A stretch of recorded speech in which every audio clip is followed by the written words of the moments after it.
बिस्मिल्लाहिर्रहमानिर्रहीम। Radio voice के मौजूद नाज़रीन अस्सलाम वालेकुम रहमतुल्लाहि व बरकातुहू। उम्मीद करता हूँ तमाम दोस्त ठीक होंगे, अल्लाह ताला खुश रखे, खैर व आफियत से रहें। दोस्तों, आज की वीडियो के अंदर हम आप दोस्तों को बताएंगे कि शादाद कौन था और इसने ज़मीन पर जन्नत क्यों बनवाई।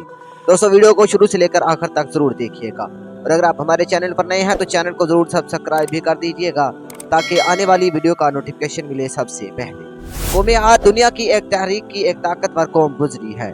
ये लोग बहुत ही लंबे कदो कामत के थे। अपनी ताकत के बलबूते पर ये लोग बहुत जल्द पूरे यमन पर काबिज हो गए। इन पर कई बादशाहों ने हुकूमत की, मगर दो बादशाह ऐसे आए जिनकी हुकूमत अजीम और जाह व जलाल वाली थी।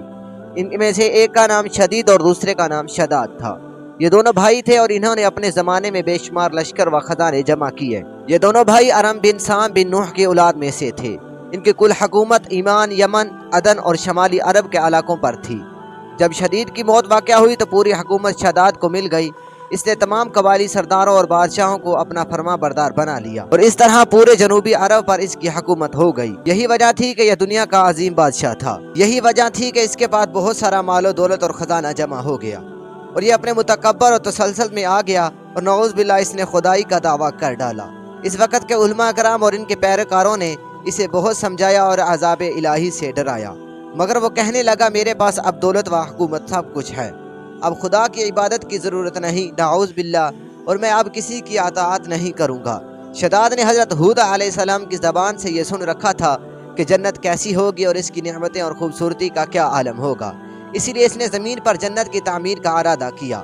वो कहता था, मुझे इस जन्नत की ज़रूरत नहीं जो खुदा ने बनाई है, ऐसी जन्नत तो मैं खुद दुनिया में ही बनाऊंगा। इसने 100 मुअतबर अफराद को जमा किया और हर एक को 1000 आदमियों पर मुकर्रर किया और पूरी दुनिया के माहिरीन को अदन आने की दावत दी। इसने अपने भांजे हज़ाक को, जो ईरान का बादशाह था, पैगाम भिजवाया कि तुम्हारे पास जितना भी सोना चांदी मौजूद है फौरन मेरे पास अदन भेजो। उसने तमाम हुक्मरानों और सरदारों को यह हुक्म दिया कि हमारे पास जितना भी सोना चांदी मौजूद है इसको ईंटों की शक्ल बनाकर अदन भेज दिया जाए। और जब अदन में सोना चांदी आना शुरू हो गया, शदाद ने हुक्म दिया कि एक शहर ऐसा बनाया जाए जो अदन में 10 कोस चौड़ा और 10 कोस लंबा हो। इसकी बुनियादें इतनी गहरी खदवाई के पानी के करीब पहुँचा दी।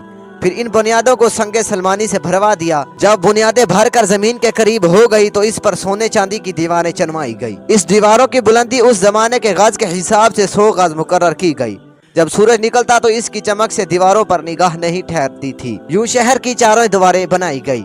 इसके बाद चारों दीवारों के अंदर 1000 महल तामीर किए गए। हर महल 1000 सतून वाला था और हर सतून जौहरात से जड़ाव किया हुआ था। फिर शहर के दरमियान में एक नहर बनवाई गई और हर महल में इस नहर से छोटी छोटी नहरें ले गए। हर महल में हौस और फवारे बनाए गए। इन नहरों की दीवारों और फर्श याकूत, जरमत, मरजान और नीलम से सजा दिए गए। नहरों के किनारों पर ऐसे मसनूई दरख्त बना दिए गए जिसकी जड़ सोने की शाखों और पत्ते जमरद के थे। इनके फल मोती और याकूत और दूसरे जौहरात के बनवा कर इन पर टांग दिए गए। शहर की दुकानों और दीवारों को मुश्क व जाफरान की खुशबू से महका दिया गया और इनकी दीवारों पर छोटे छोटे चांदी के परिंदे बनवाए गए जिन पर पहरेदार अपनी अपनी बारी पर आकर पहरे के लिए बैठते थे। जब तामीर मुकम्मल हो गई तो हुक्म दिया गया कि सारे शहर में रेशम के कालीन बछा दिए जाएं। फिर नहरों में से किसी के अंदर मीठा पानी, किसी में शराब, किसी में दूध और किसी में शहद और किसी में शरबत जारी कर दिया गया।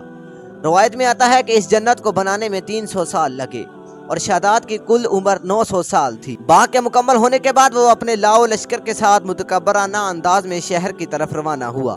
जब करीब पहुंचा तो तमाम शहर वाले इसके इस्तकबाल के लिए शहर के दरवाजे के बाहर आ गए और इस पर फूल और जौहरात निशावर करने लगे। अभी इसने घोड़े के रकाब से एक पाँव निकाल कर दरवाजे की चौखट पर रखा ही था कि मलाकुल मौत ने इसकी रूह कब्ज कर ली। फिर हज़रत जिब्राईल अलैहिस्सलाम ने एक बड़ी जोर से हौलनाक चीख मारी कि तमाम शहर अपनी आलीशान सजावटों और महल्लात के साथ ज़मीन ज़रद हो गया और इसका नामो निशान बाकी ना रहा। उलमाए अकराम और मर्रखीन ने अपनी किताबों में लिखा कि बादशाह और इसके लश्कर के हलाक हो जाने के बाद वो शहर भी लोगों की निगाहों से ओझल कर दिया गया। दोस्तों, मजीद इस तरह की वीडियोस देखने के लिए हमारे चैनल को सब्सक्राइब करें। मिलते हैं नेक्स्ट वीडियो में, तब तक के लिए इजाज़त दीजिए। अल्लाह हाफिज़।